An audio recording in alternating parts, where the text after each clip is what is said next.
Se honrou a camisa do Clube Náutico Capibaribe. Grande abraço. Dário Ferraz, Casa Caiado Olinda, Nené J. Ferreira. Grande abraço.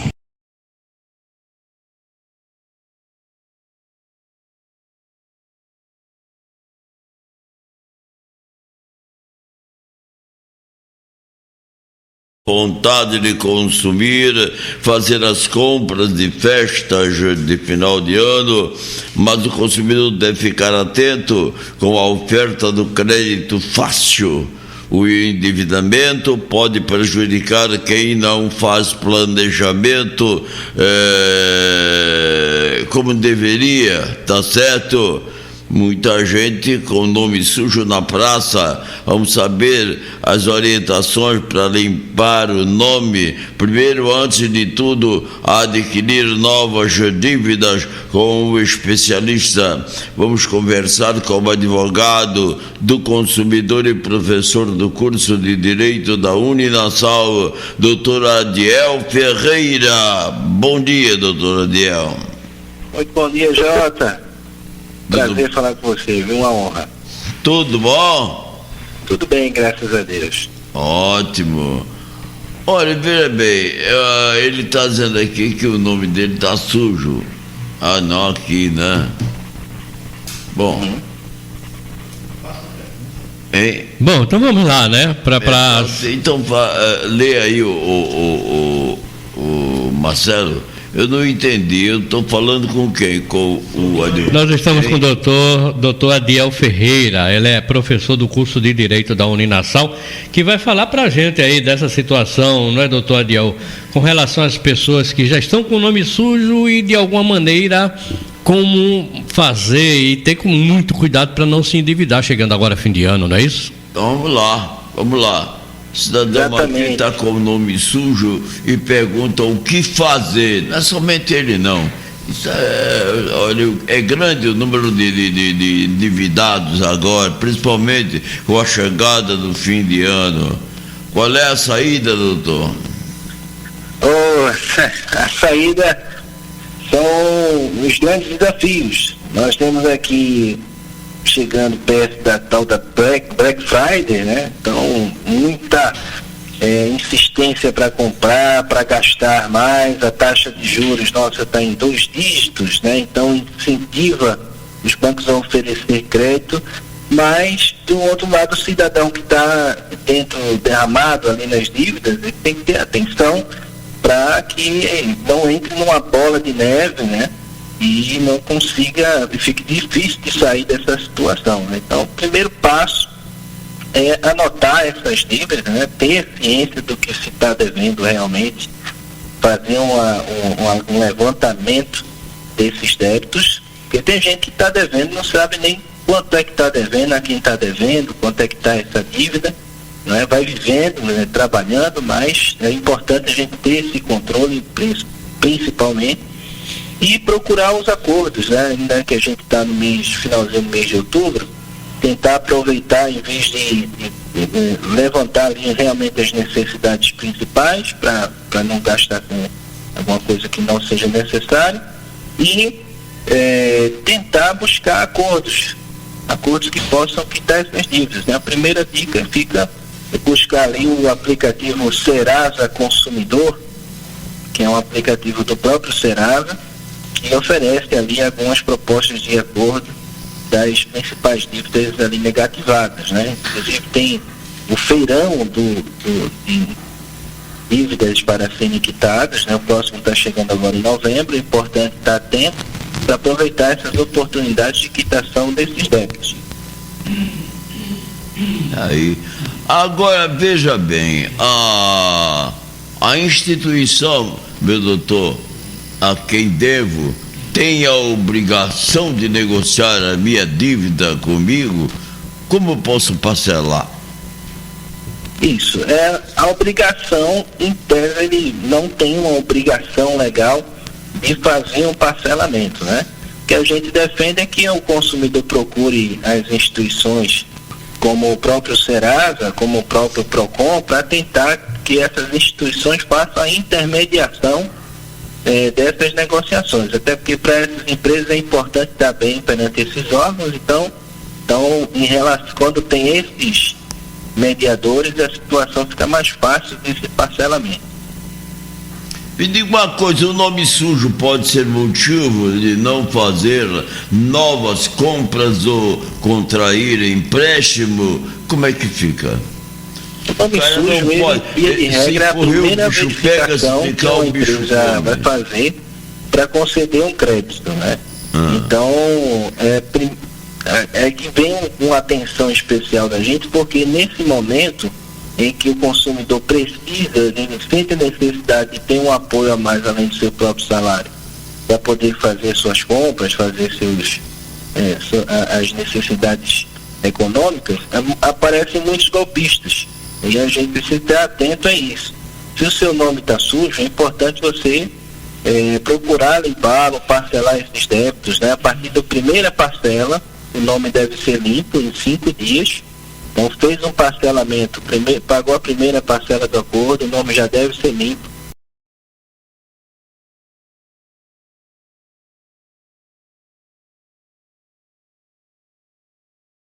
Depois do final do ano, muita gente que assina contratos ilegais, né? As pessoas que aplicam golpe, colocam um contrato lá dizendo que são correspondentes da Caixa Econômica, que são correspondentes de outro banco mais conhecido, quando na verdade estão ali somente pegando os dados dos consumidores e muitas vezes até oferecendo um financiamento muito alto, pedindo valores iniciais para poder passar por uma burocracia, quando na verdade é um golpe em cima das pessoas que estão negativadas. Então, o caminho é simples, é tentar realmente controlar essas dívidas, parcelar essas dívidas. A partir da primeira parcela o nome já fica limpo para poder buscar novos outros financiamentos.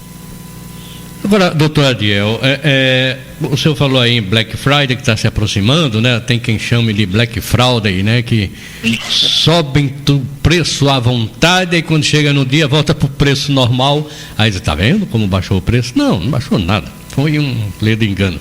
E com relação a isso também, as instituições principalmente bancárias, elas cobram um juro violentíssimo do consumidor, que por acaso ficou devendo, e quando o consumidor tenta negociar, como o senhor falou, são refinanciamentos abusivos, continuam sendo abusivos, porque a pessoa não pode pagar, vai viver então eternamente para trabalhar para pagar juro bancário.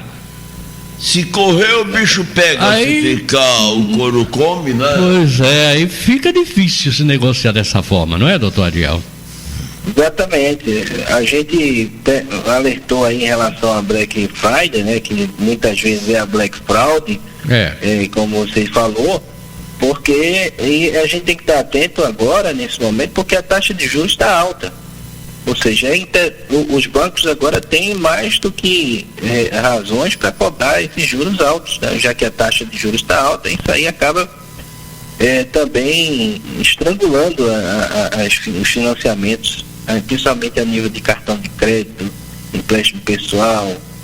Tudo isso nesse momento está muito caro de ser feito, né? Então é bom estar atento, porque até mesmo dentro do entendimento judicial, a gente sabe que tem muito lobby e acaba que os bancos, na maioria das teses sobre juros abusivos, acabam ganhando e o consumidor fica numa situação complicada, né? A gente precisa realmente orientar o consumidor a não entrar confiando nesse tipo de coisa, né? Não entrar nessas débitos, não procurar verificar agora o que eu estou precisando. Estou precisando de uma geladeira nova, estou precisando de uma televisão. Começa a pesquisar de agora para ver se lá na frente realmente vai estar barato, ver se consegue juntar um valor, porque a situação do financiamento no dia de hoje de juros, que ela está cada vez pior, já dada essa alta taxa, as condições atuais do mercado. É verdade, não tem quem aguente, né? Agora, uma outra questão também, nessa questão aí do endividamento, automaticamente as cobranças, não é? Essas cobranças a gente sabe que eles são repassadas, algumas delas, para escritórios especializados em cobrança. E esses escritórios ficam fazendo ameaças ao consumidor. Isso é comum? Isso é permitido? De jeito nenhum. O que acontece? muitas vezes o banco ele tem um prazo, né? Ele tem um processo, vamos supor assim, vou cobrar desse consumidor durante 6 meses diretamente. Se eu não pagar, eu vou vender essa dívida para alguns escritórios de cobrança que vão tentar a sorte, ver se aquele consumidor paga aquele valor e ele ganha em cima. E aí, por ele somente ganhar, se o consumidor realmente pagar, então acabam se utilizando de meios, muitas vezes não são escritórios de advocacia, se passam por escritórios de advocacia para chamar a atenção do consumidor, pressionar o consumidor, mas de jeito nenhum o consumidor pode ser compelido ou de alguma forma ameaçado para pagar suas dívidas. A gente nesse ponto tem várias decisões judiciais favoráveis ao consumidor, ainda que o consumidor devedor não tem a obrigação de ficar ouvindo desaforos ou ameaças vindas desses escritórios de cobrança, que muitas vezes acabam também inflando algumas informações por aí, como vai pegar a sua casa, né? E a lei não permite jamais que a casa, moradia do trabalhador, seja utilizada como meio de pagamento de dívidas. Fala muitas vezes de prisão, mentira também, que a Constituição não permite que seja feita a prisão por dívidas. Então, cuidado também com essas cobranças, sempre que, e aí fica uma dica, vamos dizer assim, matadora, né? Para o consumidor, quando receber essas cobranças abusivas, sempre estar atento e dizer, olha, me mande a procuração, eu fiz o débito, vamos supor, né? Está devendo a Caixa Econômica, cadê o que te autoriza a cobrar o débito da Caixa Econômica comigo? Me manda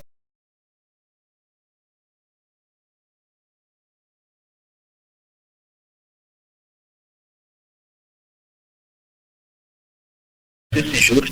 E muitas vezes, eu digo na maioria das vezes, quando o consumidor se posiciona dessa forma, exigindo alguma comprovação de vínculo entre aquele escritório e o banco, ou ele exige a memória de cálculo, muitas vezes até eles deixam até de cobrar, porque sabe que aquele consumidor está bem instruído. Então, jamais deixar ficar cabisbaixo em relação a essas dívidas, essas cobranças abusivas que são feitas por aí, porque a lei ela proíbe expressamente. É por isso que é bom sempre a intermediação, né, dos órgãos do consumidor. Não é, doutor Ariel? Então é por isso que sempre é bom a intermediação de algum órgão do consumidor, não é? Exatamente. Ok. Destaque para o PROCON, que pode dar orientações ainda jurídicas e vai fazer esse filtro, né, para não ter essas cobranças abusivas no meio da tramitação, né? Ok, então, doutor Ariel. Doutor Ariel Ferreira, não é? Acho que todo Ariel que eu conheço é advogado, doutor Ariel. Nós temos aqui também um Ariel que também é advogado. Mas tá bom, obrigado, viu? Tá bom. É bom que seja músico também. Também eu tocar uma guitarrinha. Eita, coisa boa. Tá bom. Eu quero agradecer ao doutor